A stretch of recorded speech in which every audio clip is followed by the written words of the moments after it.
पहला टॉपिक जो स्टार्ट करेंगे बेटा ये है आपका वेक्टर, ठीक है ना।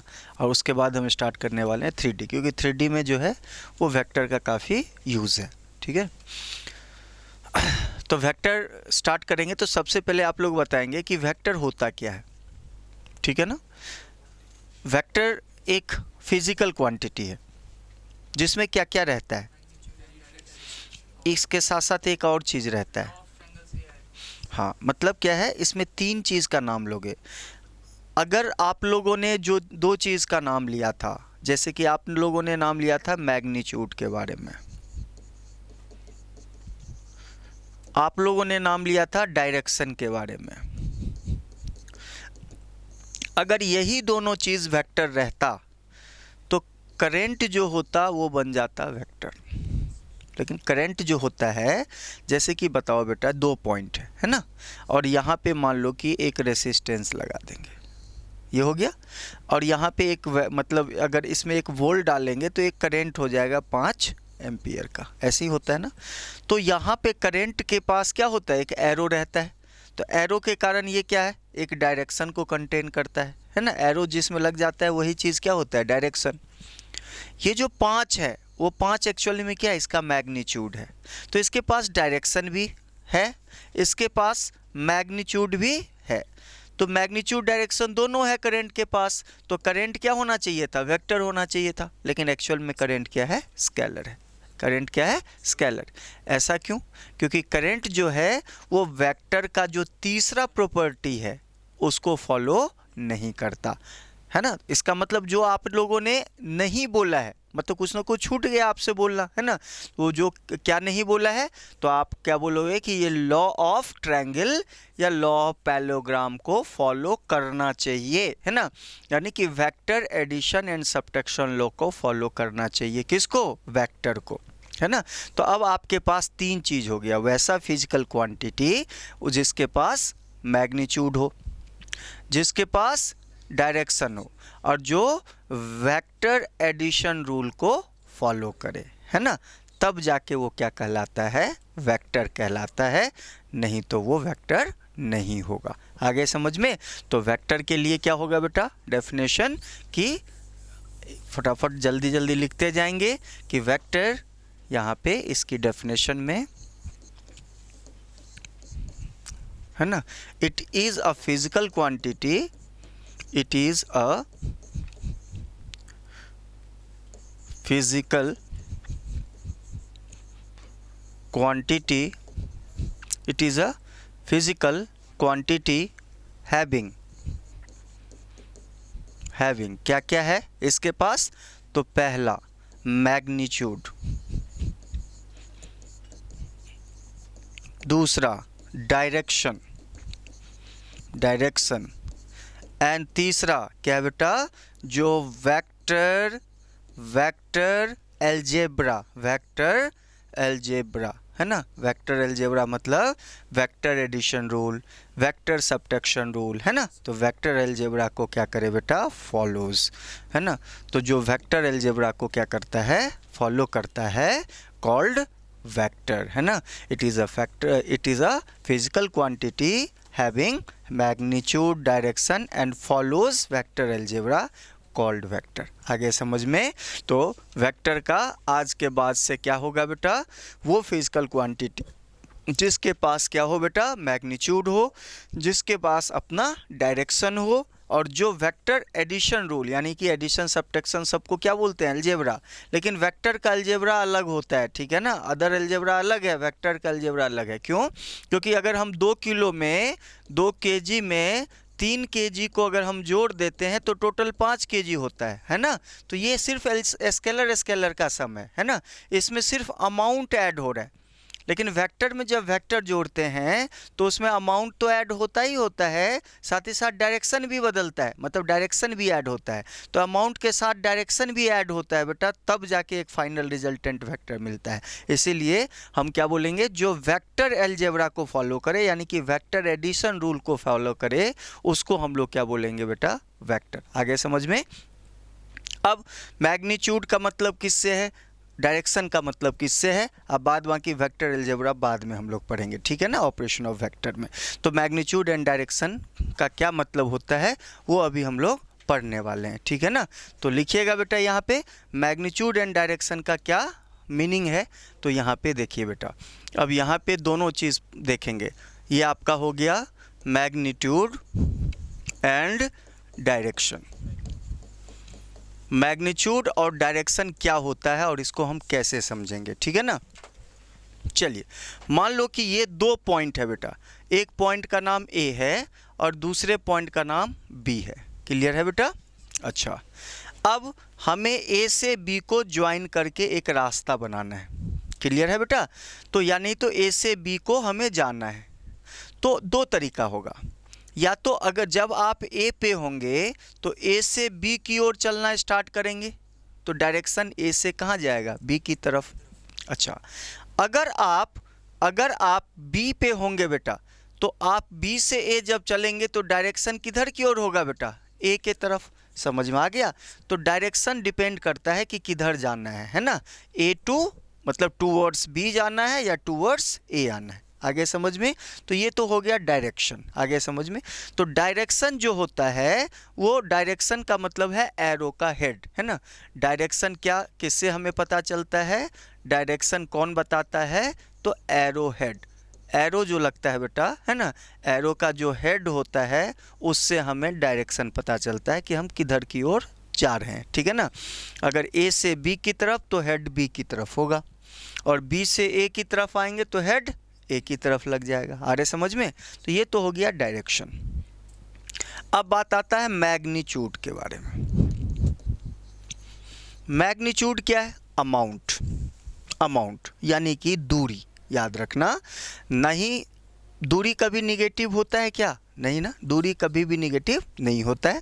डिस्टेंस कभी भी निगेटिव नहीं होता है, जीरो भी नहीं होता है। अगर हम यहाँ हैं और यहीं रह गए तो डिस्टेंस जीरो, मतलब कहीं हम गए ही नहीं, ठीक है ना। तो अगर ए और बी दोनों एक ही जगह पे रहेगा तो जीरो, है ना, लेकिन अलग अलग जगह है तो कुछ ना कुछ अमाउंट बनेगा। तो मैग्नीट्यूड को हम डिस्टेंस से समझ सकते हैं। मैग्नीट्यूड का मतलब क्या है, डिस्टेंस, जो ऑलवेज ग्रेटर देन क्या होगा बेटा, ज़ीरो, है ना। और रेयरली क्या हो सकता है, इक्वल्स टू। तो greater than equals to, rarely zero भी क्या होता है, रेयरली होता है, नहीं के बराबर, ठीक है ना। तो ये होता है। क्लियर है। अब डिस्टेंस का मतलब है यहाँ से यहाँ की जो कुल दूरी कितनी है। आ रहे समझ में। ये जो दूरी है वो उसका क्या है बेटा, डिस्टेंस। और डिस्टेंस को ही हम क्या बोलते हैं, मैग्नीट्यूड। और जब आपने लाइन ज्वाइन किया था तो ए से चलना स्टार्ट किए थे या बी से चलना स्टार्ट किए थे, किधर की ओर जाए गए थे, वो उसका क्या था, डायरेक्शन। तो आप बेटा जब दोनों को ज्वाइन कर दिए थे तो आपको क्या बन गया था, ए बी लाइन बन गया, है ना। तो ए पहले रखे बी बाद में, तो आप ए से बी चले थे तो डायरेक्शन ऐसे ऊपर में क्या लगेगा, एरो लगेगा। तो एरो क्या बता रहा है, डायरेक्शन, है ना। और ए बी क्या हो गया, डिस्टेंस, है ना, डिस्टेंस। तो ये इसमें ये जो चीज़ है वो चीज़ क्या हो गया, डिस्टेंस, यानी कि मैग्नीट्यूड इसको बोल देंगे। ये इसका मैग्नीट्यूड हो गया। और ये जो बेटा एरो है ये इसका क्या हो गया, ये इसका क्या हो गया, ये इसका डायरेक्शन हो गया। क्या हो गया, डायरेक्शन। तो ये ऐसा चीज़ है जिसमें मैग्नीट्यूड एंड डायरेक्शन दोनों है। तो इसको मान लिया गया कि अब जो वेक्टर लिखा जाएगा वो इसी के रूप में। तो ये वेक्टर लिखने का तरीका हो गया, है ना। अब ये वेक्टर लिखने का तरीका हो गया, एक सिंबल बन गया, है ना। तो डिस्टेंस के ऊपर में एरो तो क्या बन जाता है, वेक्टर। इसमें दोनों का इन्फॉर्मेशन आ गया, डिस्टेंस और डायरेक्शन दोनों आ गया। आगे समझ में। तो इसीलिए ये क्या है बेटा, डायरेक्शन का मतलब एरो का हेड, है ना, और मैग्नीट्यूड का मतलब है डिस्टेंस। तो दोनों को साथ में मिला के हम ऐसे लिख सकते हैं, यही वेक्टर का सिंबल है, ठीक है ना। लिख लीजिए। अब आते हैं नेक्स्ट में, ठीक है ना। चलिए अब ध्यान से देखना। अब जो आएगा नेक्स्ट है position vector. Position vector, position vector क्या होता है, ठीक है ना। अच्छा, इसको एक लाइन में क्या बोलते हैं, vector, vector representation, representation of a point. यानी कि किसी भी पॉइंट को वेक्टर के रूप में लिखा हुआ वेक्टर क्या कहलाता है? Position vector. अब ध्यान से देखना, एक पॉइंट में दे देता हूँ P और इसका कोऑर्डिनेट में दे देता हूँ आपको x1, y1, z1। आगे समझ में? अब इसका आपसे पूछेगा पोजीशन वेक्टर, यानी कि आप शॉर्ट फॉर्म में इसको PV लिखा जाता है, P for position, V for vector, position vector of किसका? P का। किसका? P का। अच्छा, अब ध्यान से देखना, इसको हम ऐसे लिख सकते हैं, P को O से ज्वाइन कर दो, यानी इसको हम OP लिखेंगे। Position vector of P is equal to OP। और चूंकि ये वेक्टर है तो क्या डालना पड़ेगा? एरो। अभी सिखाया मैं आपको। तो अब आप कैसे लिखोगे? तो पॉइंट P में क्या था बेटा? पॉइंट P क्या था? x1, y1 और z1। समझ में आया? ध्यान से देखते जाना। x1 के साथ i कैप लगा देना है, y1 के को j कैप से जोड़ देना है, और z1 में क्या जोड़ देना है आपने? k कैप, और तीनों को आपस में ऐड कर देना है। ये बन गया इसका पोजीशन वेक्टर। आगे समझ में? तो ये जो लिखा हुआ है ये हो गया इसका पोजीशन वेक्टर। अब बोलोगे सर ये i कैप j कैप क्या है? तो ये सब बता रहे हैं आपको। i कैप को बोलते हैं क्या? Unit vector. अब पहचान है बेटा, बताएंगे यूनिट वेक्टर किसको बोलते हैं।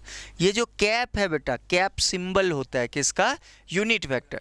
और यूनिट वेक्टर ऐसा वेक्टर होता है जिसकी मैग्नीट्यूड 1 हो। अच्छा, वेक्टर का मतलब है मैग्नीट्यूड डायरेक्शन दोनों, है ना? तो जितने भी वेक्टर होते हैं उसमें कुछ ना मैग्नीट्यूड होगा, कुछ ना कुछ डायरेक्शन। तो वैसा वेक्टर जिसकी मैग्नीट्यूड 1 हो उसको हम बोलते हैं यूनिट वेक्टर। आगे समझ में? तो उसको हम कैप लगा देते हैं उस पर, तो सिंबल बन गया कि वो एक यूनिट वेक्टर है ना? तो ये क्या है? यूनिट वेक्टर है। ये किस एक्सिस पे चलता है? एक्स एक्सिस पे। तो यूनिट वेक्टर क्या है बेटा? किस एक्सिस? अलोंग। क्या बेटा? Along x axis. तो एक्स एक्सिस पे जो एक डिस्टेंस पे जो वेक्टर होता है उसको आई कैप बोलते हैं। एक्स एक्सिस पे जब एक यूनिट आगे चलोगे तब आई कैप बन जाता है। क्या बन जाता है? आई कैप। उसी तरह से अगर हम जे कैप की बात करेंगे तो ये भी यूनिट वेक्टर है, लेकिन किस एक्सिस का? वाई का। तो ये हो जाएगा यूनिट वेक्टर किसके अलोंग? Y axis. समझ में आ रहा है? और जे कैप, के कैप जो होगा बेटा, इसको हम लोग क्या बोलते हैं? यूनिट वेक्टर अलोंग क्या बेटा? Z axis. समझ में आया? यानी कि हम एक्स एक्सिस पे एक यूनिट आगे चलेंगे तो आई कैप मिल जाएगा हमें, वाई एक्सिस पे एक यूनिट आगे चलेंगे तो जे कैप मिलेगा, और के जेड एक्सिस पे एक यूनिट आगे आएंगे तो के कैप मिल जाएगा। आगे समझ में? तो इसको हम लोग इन जनरल कंपोनेंट भी बोलते हैं। आई कैप को बोलते हैं एक्स कंपोनेंट, है ना? जे कैप को बोलते हैं वाई कंपोनेंट, और के कैप को बोलते हैं जेड कंपोनेंट। आगे समझ में? और इसीलिए ये जो फॉर्म है उसको हम कंपोनेंट फॉर्म भी बोलते हैं। क्या बोलते हैं? Component form. यानी आई जे के फॉर्म जो होता है उसको बोलते हैं कंपोनेंट फॉर्म। क्या बोलते हैं? Component form of vector. किसी भी वेक्टर का जो कंपोनेंट फॉर्म होता है उसमें आई जे के रूप में रहता है। आगे समझ में? याद रखना, यानी कि ये जो फॉर्म है वो आपको कंपोनेंट फॉर्म है, लेकिन वेक्टर जो है वो पोजीशन वेक्टर है। समझ में आ गया? पोजीशन वेक्टर का मतलब है कि किसी भी पॉइंट को वेक्टर के फॉर्म में लिखा हुआ वेक्टर पोजीशन वेक्टर होता है ना? पोजीशन वेक्टर और वेक्टर दोनों अलग अलग है। पोजीशन वेक्टर किसी पॉइंट के लिए आता है और वेक्टर किसी लाइन के लिए आता है। आ रहा है समझ में? तो याद रखिएगा। और लेकिन आई जे के रूप में लिखा हुआ वेक्टर जो है उसको हमको क्या बोलते हैं? Component form. आगे समझ में? तो ये है आपका पोजीशन वेक्टर। आगे समझ में? तो इस चीज़ को लिख लेना, है ना? Position vector. तो किसी भी पॉइंट को उसकी पोजीशन वेक्टर बना सकते हैं। कुछ नहीं करना है, उसकी जो एक्स कोऑर्डिनेट है आई लगा देना, वाई में जे लगा देना, और जेड में के लगा देना, और तीनों को जोड़ देना, वो उसकी पोजीशन वेक्टर बन जाएगा। अरे समझ में? अब चूंकि इसको एक वेक्टर का रूप दिए हैं तो इस वेक्टर का क्या होगा? मैग्नीट्यूड होगा। होगा कि नहीं होगा? तो इस वेक्टर का मैग्नीट्यूड कैसे निकलेगा पता है आपको?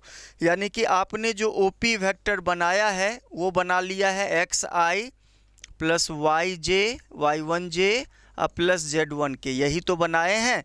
तो अगर मैं आपको बोलूं ओपी वेक्टर, अच्छा मैग्नीट्यूड पूछूं तो यहाँ मॉडुलस लगा देना। आगे समझ में। और इसकी जो वैल्यू होती है वो होती है स्क्वायर रूट ऑफ इसकी जो x1 का स्क्वायर प्लस y1 का स्क्वायर प्लस z1 का स्क्वायर, यही होता है इसकी मैग्नीट्यूड। कहने का ये मतलब है, अगर इसकी डायग्राम को समझे तो देखना बेटा, यहाँ पे ये आपका कोऑर्डिनेट एक्सिस है, ये है x, ये है y और ये है z, और ये है आपका पॉइंट P जो क्या दे रखा था, x1 y1 और z1। ये इसका ओरिजिन पॉइंट है, क्या पॉइंट है, 0 0 0। क्लियर है। हमने इसको इससे क्या कर दिए, जोड़ दिए थे, और ये बन गया था OP वेक्टर। ओ के साथ अगर जोड़ रहे हो तो वो पोजीशन वेक्टर होता है, याद रखना है ना। यानी कि ये पॉइंट P का क्या है, पोजीशन वेक्टर। तो कैसे निकलता है position vector, x1 i cap plus y1 j cap plus z1 k cap. तो इस वेक्टर की मैग्नीट्यूड क्या है, मैग्नीट्यूड को हम किससे तुलना किए थे, डिस्टेंस से। यानी कि कहाँ से डिस्टेंस, ओरिजिन से, क्योंकि यहाँ से यहाँ तक जोड़े हैं ना बेटा, तो ओरिजिन से डिस्टेंस निकाल सकते हो, तो निकाल लो। OP वेक्टर का डिस्टेंस कितना होगा, कैसे हम लोग डिस्टेंस निकालते थे, डिस्टेंस फॉर्मूला लगा के, है ना, याद है आपको, है ना, जो 11th में पढ़ते थे। डिस्टेंस फार्मूला क्या था, x1 माइनस 0 का होल स्क्वायर, तो x1 स्क्वायर ही तो होगा, प्लस y1 माइनस 0 का होल स्क्वायर, तो y1 स्क्वायर आया, प्लस z1 माइनस 0 का होल स्क्वायर z1, यही तो आया है यहाँ पे, देखो यहाँ पे, है ना। तो ये इसका क्या है बेटा, समझने वाली बात डायग्राम से। क्लियर है। तो ये आपका क्या हो गया, पोजीशन वेक्टर। किसी पॉइंट का कैसे निकालते हैं, उसके जो कोऑर्डिनेट्स है उसमें आई जे के लगा के ऐड कर देते हैं, और अगर उसकी मैग्नीट्यूड पूछता है तो उसके पॉइंट्स को क्या कर देते हैं, स्क्वायर करके जोड़ देते हैं और उसका स्क्वायर रूट निकाल लेते हैं। आगे समझ में, is called position vector of any points, है ना, कोई दिक्कत। तो ये लिख लीजिए फटाफट, ये है पोजीशन वेक्टर के बारे में। आसान चीज़ है, और ये डायग्राम से उसको हम लोग समझा सकते हैं किसी दूसरे को, ठीक है ना। अच्छा, चलिए अब राइट PV ऑफ पहला 2 3 4 -1 0 5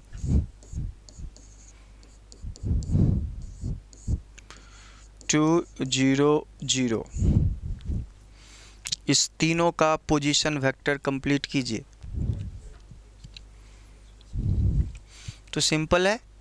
अच्छा, इसकी पोजीशन वेक्टर का मतलब है OA वेक्टर, O के साथ लेंगे, है ना, और क्या लेना है, IJ के लगा देना है, यानी 2i हो जाएगा प्लस 3j हो जाएगा और प्लस 4k हो जाएगा। समझ में आ गया बेटा। आगे आइए B, यानी कि ये हो जाएगा OB वेक्टर। OB वेक्टर मतलब क्या हो जाएगा, -i 0j 5k, और इसके लिए क्या हो जाएगा 2i, है ना, OC vector, OC vector, OC vector plus 0j plus 0k, है ना, बाद बाकी 0 वाला हटा भी सकते हो टर्म। क्लियर है बेटा। तो ये इसके क्या हो गए, पोजीशन वेक्टर्स। कोई दिक्कत तो नहीं है ना। अच्छा, अब थोड़ा सा और इससे रिलेटेड। अच्छा, ज्योमेट्रिकल शेप वाला तो सब पता होगा आपको, क्वाड्रिलेटरल क्या होता है, इक्विलेटरल ट्रायंगल क्या है, ये सब थोड़ा सा आइडिया जरूर होगा, है ना। आते हैं, सेंट्रॉइड क्या है, ये सब भी पता होगा थोड़ा सा, है ना। अच्छा, स्क्वायर क्या करता है, पता है ना, स्क्वायर जो है वो डायगोनल एक दूसरे को क्या करता है, बाइसेक्ट करता है। अच्छा, मिड पॉइंट कैसे निकालते हैं, मिड पॉइंट का फॉर्मूला क्या होता है, दोनों को जोड़ के आधा कर देते हैं, मिड पॉइंट फार्मूला बोलते हैं। ये सब समझ में तो आ ही गया होगा, है ना, पहले भी पढ़े होंगे। तो बहुत सारी चीज़ यहाँ पे क्या है ना, है ना, मतलब NDA के लिए पढ़ रहे हैं तो ये सब पहले का चीज़ है, तो ये सब जानकारी रहनी चाहिए, ठीक है ना। अब जैसे कि देखो, ये आपका दे रखा है स्क्वायर, क्लियर है, ये है A B C और D, क्लियर है बेटा। और बीच में ये एक डायगोनल है और दूसरा डायगोनल है, क्लियर है, ये दूसरा डायगोनल है, बीच में दे रखा है ई, तो आपसे बोला जा रहा है O A plus O B plus O C plus O D बराबर कितना। ये क्वेश्चन हो गया पहला। ये एनडीए का सवाल है बेटा, है ना, समझना और बनाने का कोशिश करना। 2OE, दूसरा option 3OE, 4OE and none. ये आपके 4 ऑप्शन हो गए, ठीक है ना। यानी कि ओ ए प्लस, अच्छा ओ ए क्या रिप्रेजेंट कर रहा है, पॉइंट ए का पोजीशन वेक्टर, अरे ओ के साथ लिया तो पोजीशन वेक्टर हो गया। ये बी का पोजीशन वेक्टर, ये सी का पोजीशन वेक्टर और ये डी के पोजीशन वेक्टर। चारों के पोजीशन वेक्टर का जो टोटल वैल्यू होता है, रिजल्टेंट वैल्यू, वो इनमें से किसके बराबर होता है ना। और रिजल्ट किसके टर्म में दे रखा है, ई के पोजीशन वेक्टर के टर्म में। ई ओ ई मतलब पोजीशन वेक्टर ऑफ ई। समझ में आ रहा है कि नहीं आ रहा है। चलिए, और ये जो है एक आपको स्क्वायर दे रखा है, क्या दे रखा है, स्क्वायर, यानी ए बी सी डी की है स्क्वायर। ये क्वेश्चन है। अब आप लोग अगर समझ सकते हो, है ना, और बन सकता है, ट्राई कर सकते हो तो कीजिए इसको। चलिए, या मैं बस समझाऊं इसको। देखो ये एनडीए के क्वेश्चन है, ज्योमेट्रिकल वाला फॉर्म वाला क्वेश्चन है। कैसे बनेगा ये, तो इसकी सॉल्यूशन देखना बेटा, ध्यान से देखो। एक स्क्वायर में क्या क्या होता है, पहले इन बातों को समझो। पहली बात क्या है, चारों साइड इक्वल होता है, दोनों डायगोनल बाइसेक्ट होता है ना। अच्छा, इक्वल होता है कि नहीं, डायगोनल इक्वल होता है, डायगोनल भी इक्वल होता है, दोनों साइड बराबर, दोनों डायगोनल बराबर, है ना। और दोनों डायगोनल एक दूसरे को क्या करता है, बाइसेक्ट करता है। क्लियर हो गया। इन सारे पॉइंट्स को अगर जो फॉलो करता है, जो क्वाड्रिलेटरल, वो क्या कहलाता है, स्क्वायर कहलाता है, ठीक है ना। तो ध्यान से देखिएगा, ये कितना आसान लगेगा आपको, है ना। चलिए देखना, अब ये वाला डायगोनल है बेटा, AC डायगोनल, तो क्या ये बराबर ये होगा ना, ये बराबर ये होगा। चलिए, तो अगर हम इसकी बात करें, इन दोनों का मिड पॉइंट ये हो जाएगा कि नहीं हो जाएगा, बताते जाना बेटा अगर नहीं समझ में आ रहा हो।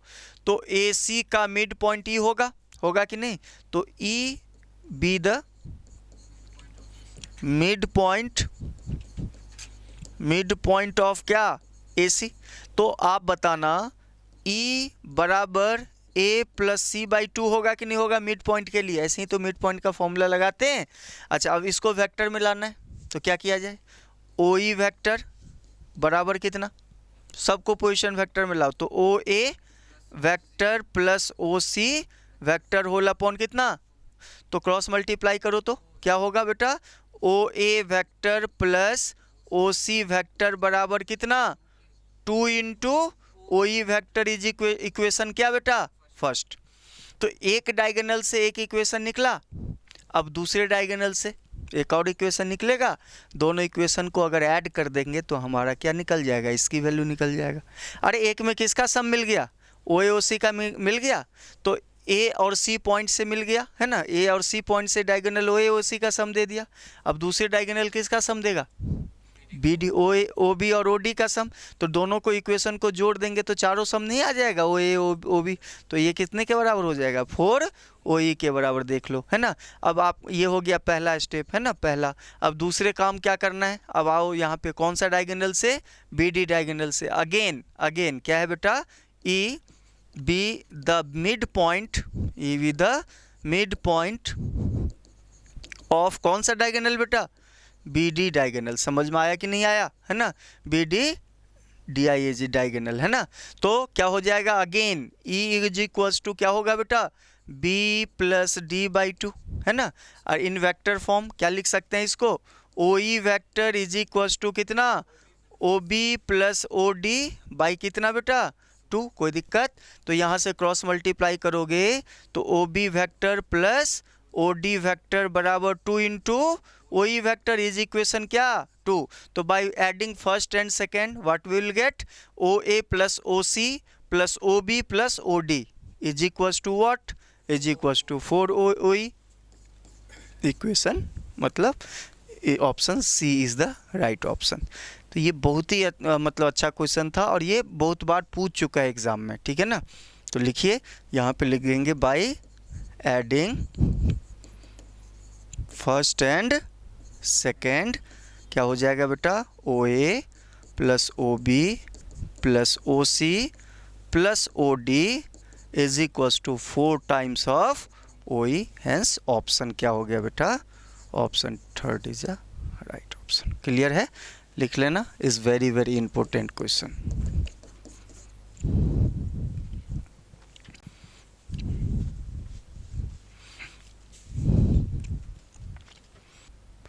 ये भी मिड पॉइंट होगा,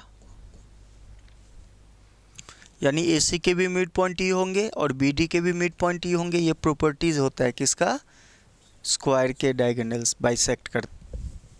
चलिए तो इस क्वेश्चन को हम सॉल्व करते हैं। तो यहाँ पे किसका बात हो रहा है बेटा, ट्रायंगल का और सेंट्रॉइड का। तो सेंट्रॉइड और ट्रायंगल में क्या रिलेशन होता है, ठीक है ना। तो ये हम लोग इस पे जाएंगे। तो सेंट्रॉइड ट्रायंगल के वो पॉइंट होते हैं जो इसकी मीडियन को, किसकी मीडियन, ट्रायंगल की मीडियंस को 2:1 रेशियो में डिवाइड करता है ना। अच्छा, कोई दिक्कत, या नहीं तो ऐसे भी करते हैं कि सेंट्रॉइड जो होता है बेटा वो इसके जो वर्टिसेस होते हैं उसके एवरेज पॉइंट होता है, ऐसे भी याद रखते हैं, है ना, कि ट्रायंगल के जो वर्टिसेस पॉइंट होते हैं उसके एवरेज पॉइंट को क्या बोलते हैं बेटा, सेंट्रॉइड, ठीक है ना। तो ध्यान से देखना, यानी कि इस ट्रायंगल के जो वर्टिसेस हैं वो ABC हैं और इसकी जो एवरेज निकालते हैं, तो एवरेज कैसे निकाला जाता है, जोड़ के 3 से डिवाइड, 3 पॉइंट को जोड़ रहे हैं तो 3 से डिवाइड करेंगे ना। तो याद रखना कि ये जो G पॉइंट होगा वो क्या होगा बेटा, A plus B plus C/3 हो जाएगा। यही तो सेंट्रॉइड का फॉर्मूला होता है। अब चूंकि ये सिंपल पॉइंट में है, इसको हमें वेक्टर में लाना है और वेक्टर में भी क्या दिख रहा है बेटा, O के साथ है तो पोजीशन वेक्टर है, तो इसका पोजीशन वेक्टर क्या हो जाएगा, OG वेक्टर। क्या हो जाएगा, OG वेक्टर। क्या, OG vector is equals to OA vector plus OB vector plus OC vector by कितना, 3। तो क्रॉस मल्टीप्लाई करोगे तो OA प्लस OB है ना plus OC is equals to 3 times of कितना बेटा, OG। ये आपका आ गया बेटा रिलेशन, और इस रिलेशन में क्या है बेटा, 3 टाइम्स ऑफ OG, यानी कि थर्ड इसका उत्तर है। क्लियर है। तो याद रखना, आपको ऐसे भी पूछ सकता है कि एक ट्रायंगल के पॉइंट्स के, यानी कि ट्रायंगल के जो वर्टिसेस हैं उसके रिजल्टेंट वेक्टर क्या होता है, इसके पोजीशन वेक्टर का रिजल्टेंट क्या होता है। बट अब 3 ही पॉइंट है ना ABC, इसके रिजल्टेंट क्या होगा, इसकी पोजीशन वेक्टर क्या होंगे, OA OB OC का रिजल्टेंट का मतलब सबको जोड़ के equals to 3 times of its centroid point, है ना।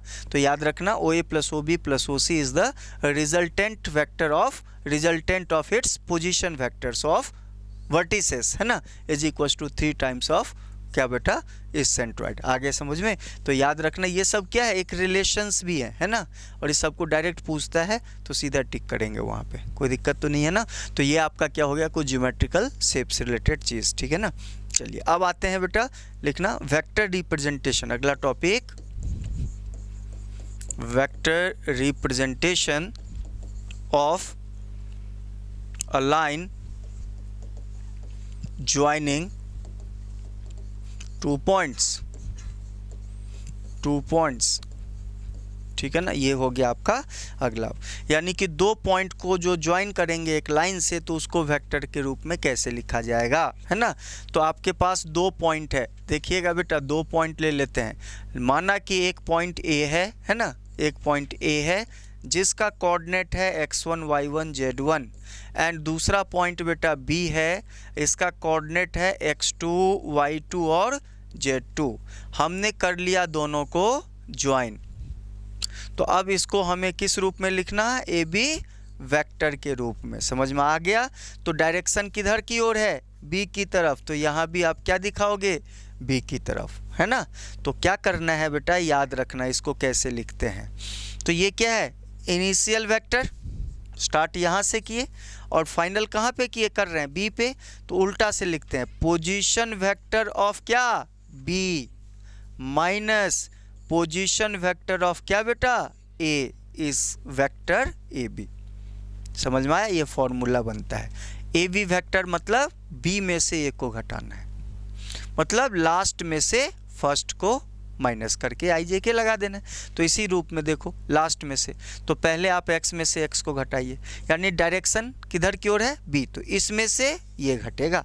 तो x2 में से क्या घटाओगे, x1, पहले x में से x घटाओ, तो x2 माइनस x1 और इसके साथ क्या जुड़ता है, i। उसी तरह से क्या होगा बेटा, y2 माइनस y1 इसके साथ j, उसी तरह से z2 माइनस z1 और इसके साथ क्या जुटेगा, कि ये आपका हो गया बेटा क्या, ए बी वेक्टर बन गया। यानी कि अभी तक हम लोग ओ जोड़ते थे, पोजीशन वेक्टर के लिए किसी पॉइंट में क्या लगाते हैं, ओ को, ओरिजिन को, और यहाँ पे आपको दोनों पॉइंट दिया रहेगा, है ना, ए भी दिया है और बी भी दिया है। इन दोनों को जोड़ने से जो लाइन बनेगा उस लाइन को वेक्टर के रूप में लिखना है। तो वहाँ पे डायरेक्शन बहुत ही इंपॉर्टेंट हो जाता है। अगर हमें ए बी लिखना है तो बी में से ए को घटाना है, और अगर हमें बी ए लिखना है तो फिर ए में से बी को घटा के आई जे के लगा देना है, ठीक है ना। तो ये लिख लीजिएगा फटाफट।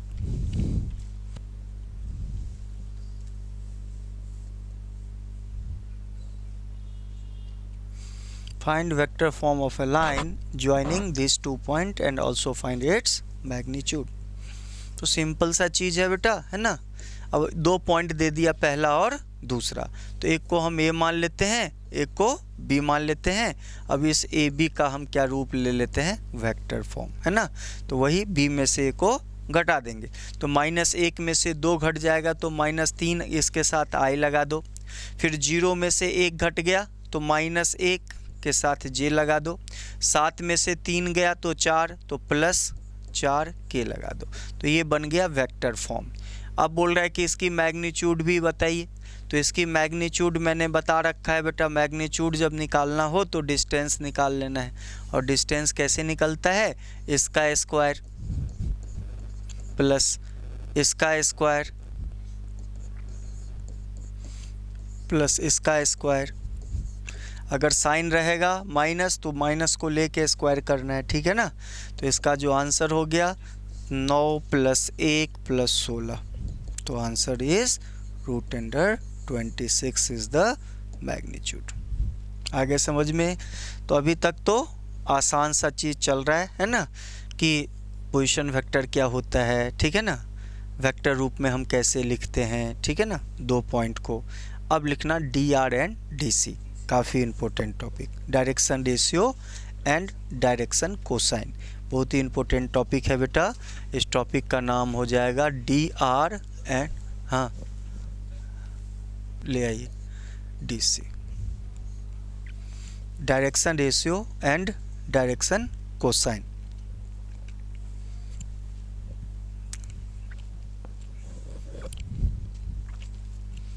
टाइम है अभी,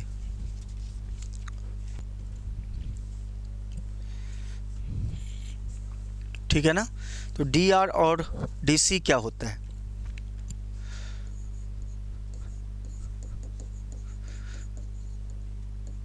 डायरेक्शन रेशियो,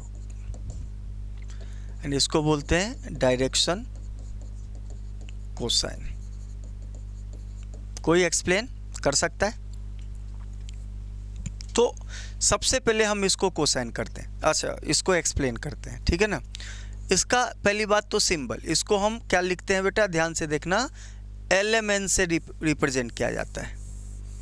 इसको जो है इन जनरली L, M और N से रिप्रेजेंट किया जाएगा।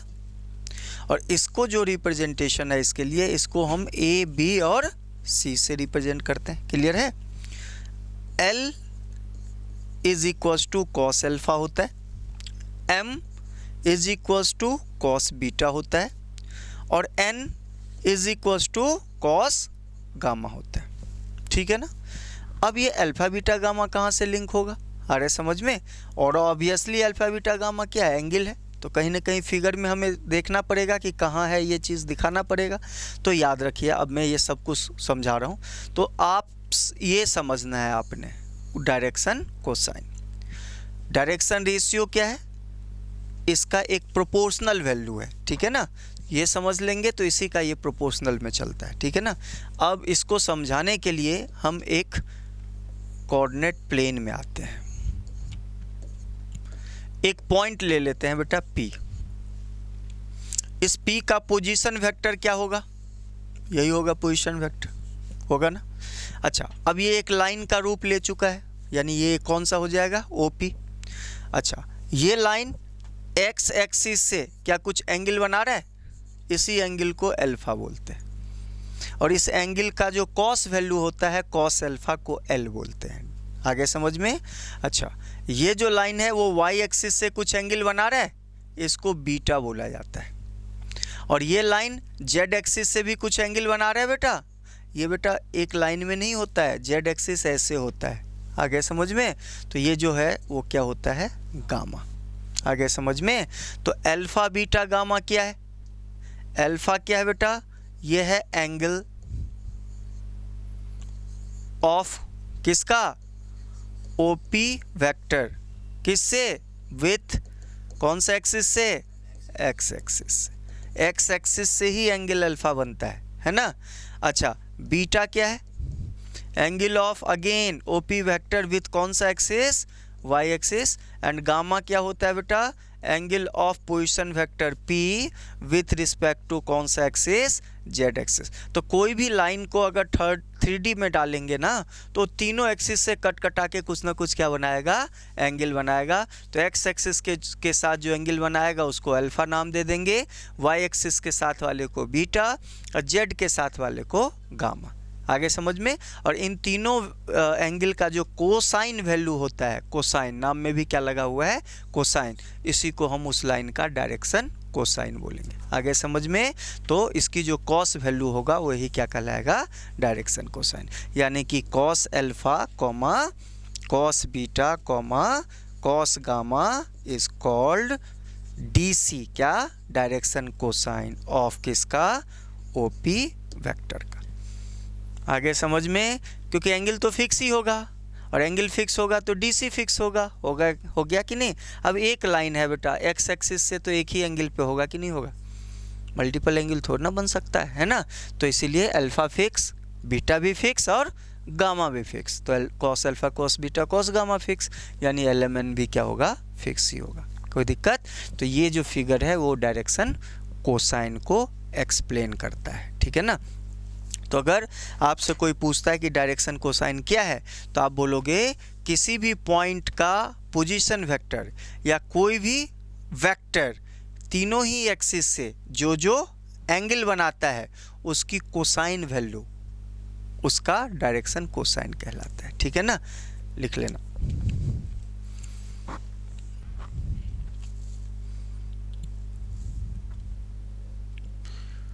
Cosine value is the cosine value of a line or vector, है ना, which inclined है ना, which inclined an angle of x, y and z axis respectively, ठीक है ना। तो इस तरह से हम बोलेंगे। अब बात आता है थोड़ा सा, ये डायग्राम है उसका, कोई दिक्कत तो नहीं है ना। अब आता है डायरेक्शन रेशियो। तो डायरेक्शन रेशियो को तो पता ही आपको, डायरेक्शन रेशियो क्या होता है? ABC से रिलेटेड होता है। डायरेक्शन रेशियो को हम A और B एंड C से डिनोट करते हैं। बेटा ABC और LMN आपस में डायरेक्टली प्रोपोर्शनल रिलेशन में होता है, यानी कि इसको हम बोलेंगे 3 फिजिकल क्वांटिटी, 3 फिजिकल क्वांटिटी है ये, 3 है ना, 3 फिजिकल क्वांटिटी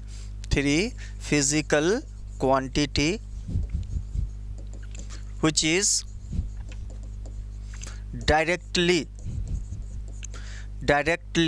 proportional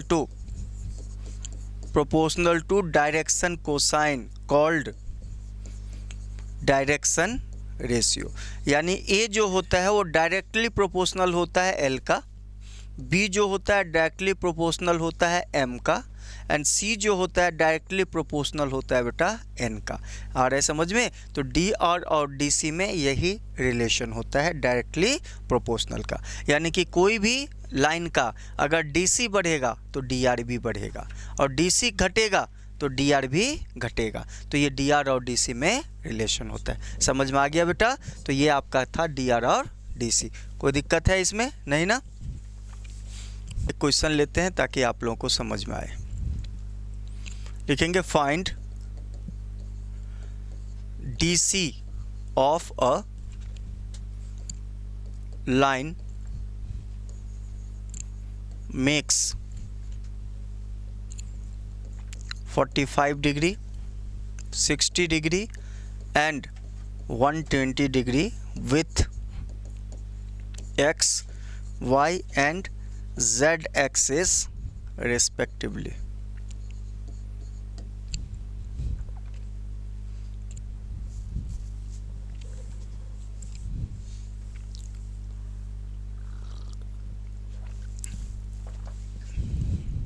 क्लियर है? आपको डीसी पूछ रहा हूं मैं ना, डायरेक्शन कोसाइन। तो आपको एल पूछा जा रहा है, एम पूछा जा रहा है और एन पूछा जा रहा है। यानी कि अगर आपको अल्फ़ा पता है तो कॉस अल्फ़ा निकाल लेंगे, एल आ जाएगा, कॉस बीटा और कॉस गामा। कोई दिक्कत? अच्छा, अल्फ़ा क्या होता है? एक्स के साथ एंगल। तो एक्स के साथ एंगल कितना दे रखा है? 45, यानी कि कॉस 45 एल हो जाएगा, कॉस 60 एम हो जाएगा, कॉस 120 क्या हो जाएगा बेटा? एन हो जाएगा।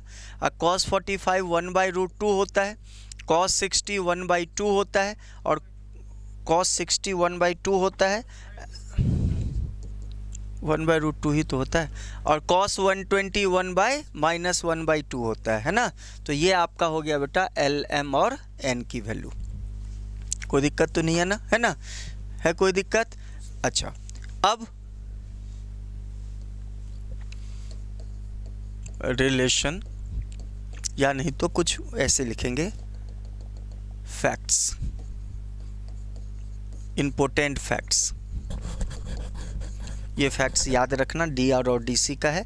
सबसे पहला पॉइंट, कोई भी लाइन का, है ना, in any line, in any line बोलो या फिर वेक्टर बोलो, कोई भी लाइन में या वेक्टर में। पहला point, A square plus B square plus C square. बताओ, ए बी सी की बात हो रही है, किसकी बात हो रही है? डी आर या डी सी की? डी आर की। डायरेक्शन रेशियो कभी भी 1 के बराबर नहीं होता। आगे समझ में? इन जनरल बात कर रहा हूँ। दूसरा पॉइंट, वहीं L square M square plus N square हमेशा 1 के बराबर होती है। आगे समझ में? ये बहुत बार पूछ चुका है रिलेशन, ठीक है। तीसरा, अच्छा, एल बराबर कॉस अल्फा,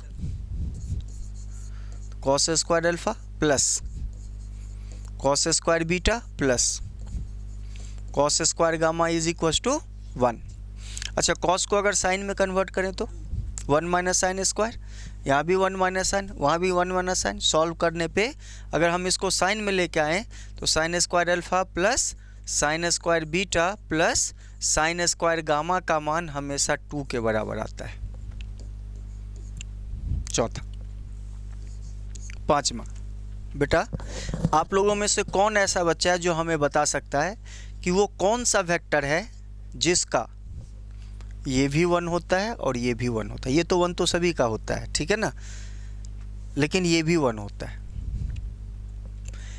इन जनरल कोई भी वेक्टर का ये तो 1 होता है, L square plus M square plus N square, लेकिन ये 1 नहीं होता। लेकिन एक वेक्टर ऐसा है जिसका दोनों ही 1 होता है, यूनिट वेक्टर। क्योंकि यूनिट वेक्टर में L इक्वस टू ए होता है, M इक्वस टू बी होता है, N इक्वस टू सी होता है। तो याद रखना, इन केस ऑफ, ये सर्सन रीजन में पूछता है ना, in case of unit vector के केस में दोनों ही A square plus B square plus C square या फिर L square plus M square plus N square both are equal to 1। Clear है? छठा पॉइंट बेटा, ये एल एम एन और ए बी सी में क्या रिलेशन होता है? एल बराबर एम बराबर और एन बराबर, एक फॉर्मूला होता है ए बी सी के टर्म में। एल का मान क्या होता है? A by under root A square plus B square plus M बराबर ए के जगह बी आ जाता है, नीचे वाला तीनों का सेम होता है, और एन बराबर C upon under root A square plus B square plus C square. याद रखना ये इम्पोर्टेंट है। तो इम्पोर्टेंट में क्या क्या याद रखना है? एक तो ये वाला है क्वेश्चन, और एक ये वाला है ना, जो ज़्यादा पूछता है, और एक ये वाला, ये वाला पूछता है ना। तीन चीज़ याद रखना खास तौर पे इसमें, ठीक है ना। तो ये लिख लेना, ये प्रॉपर्टीज़ बोलो या फिर फैक्ट्स बोलो, किसका? डीआर और डीसी का।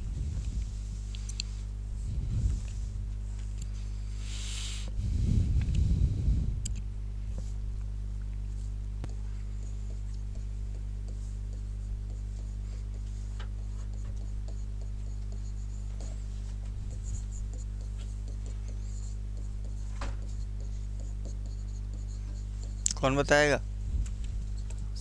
इस वेक्टर का डी आर और डी सी? और डी सी, ठीक है ना। देखना बेटा, ध्यान देना इसमें बिल्कुल। ये जो मैंने वेक्टर दे रखा है वो किस फॉर्म में दे रखा है? कंपोनेंट फॉर्म में, आई जे के दे रखा है ना, कि जब वेक्टर कंपोनेंट फॉर्म में दिया हो तो आई के साथ वाला जो वैल्यू होता है वो ए होता है, जे के साथ वाला बी और के साथ वाला सी, और इसी को डायरेक्शन रेशियो बोलते हैं। कोसाइन में तो एलिमेंट होता है ना। तो इसका ये जो वैल्यू है वो सीधा ए मान लिया जाता है, ये जो वैल्यू है वो बी, और ये जो वैल्यू है वो सी। तो सीधा डायरेक्शन रेशियो है ना। यानी ए का मान कितना हो गया? 2, बी बराबर -1, सी बराबर 3। तो ये आपका हो गया डायरेक्शन रेशियो। और डायरेक्शन कोसाइन कैसे निकालेंगे? एल का फॉर्मूला होता है ए अपॉन अंडर रूट कितना? A square plus B square plus A का मान दे दो, ए बराबर कितना है? 2 upon under root A square, तीनों को स्क्वायर करके जोड़ो तो 9 4 13 और 1 14। तो ए बाई रूट 14। एम बराबर ए की जगह सिर्फ बी कर देते हैं, तो बी का मान कितना है? -1, नीचे वाला तो सेम रहेगा अंडर रूट 14, और एन का मान कितना होगा? सी का मान 3 बाई अंडर रूट 14। तो ये हो जाएगा आपका एल एम एन का मान। समझ में आया? अच्छा, कोई दिक्कत तो नहीं है ना।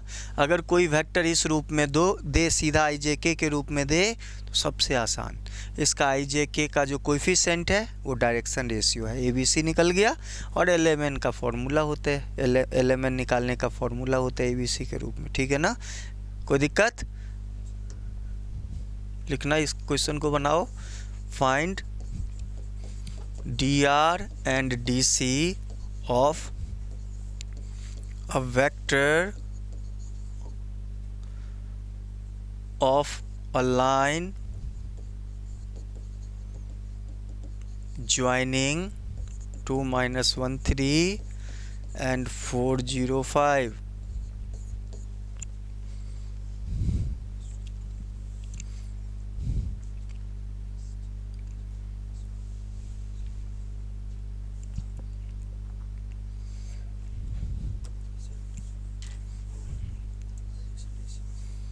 टू 1, बिल्कुल, बहुत ही अच्छा।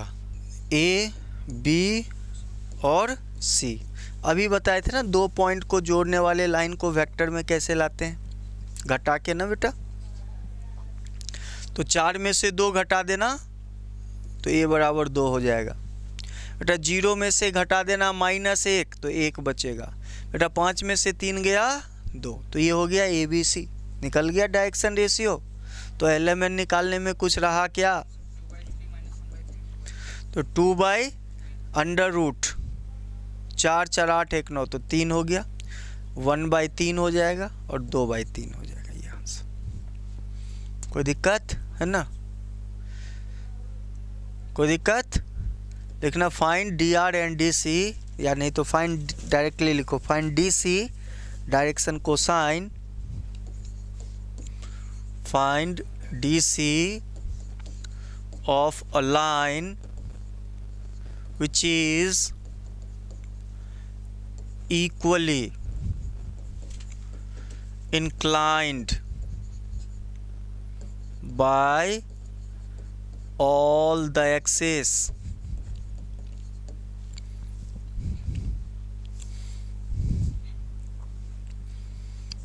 उस लाइन का DC फाइंड कीजिए जो तीनों ही एक्सिस से इक्वली इंक्लाइंड हो, प्लस माइनस के 1/√3।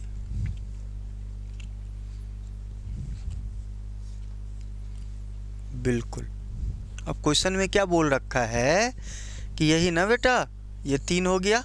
मान लो कि ये लाइन है, इस लाइन का हमें क्या चाहिए?